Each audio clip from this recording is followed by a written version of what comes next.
Tired of playing hide and seek with Google when it comes to verifying your business? Let's cut to the chase and show you how to seamlessly connect your Trustpilot account to Google domains for ultimate verification and SEO benefits. First, sign into your Google Domains account, where you manage your domain name. Select the domain name you want to connect to Trustpilot. Click on the domain you want to manage. Now, on the left-hand menu, find and click on the DNS option, which stands for Domain Name System. This is where we'll be adding the necessary record. Next, head over to your Trustpilot business account and navigate to the verification section.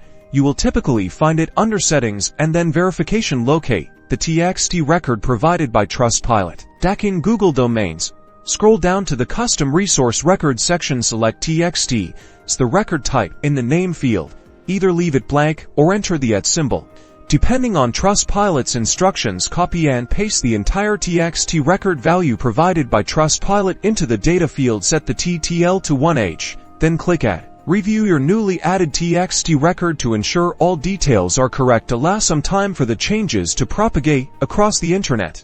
This usually takes a few minutes, but it can sometimes take up to 48 hours. Finally, return to Trustpilot and click the Verify button. Trustpilot will now check for the TXT record in your DNS settings. Once verified, you'll see a confirmation message. Congratulations, you've successfully connected your Trustpilot account to Google Domains, boosting your online credibility and SEO.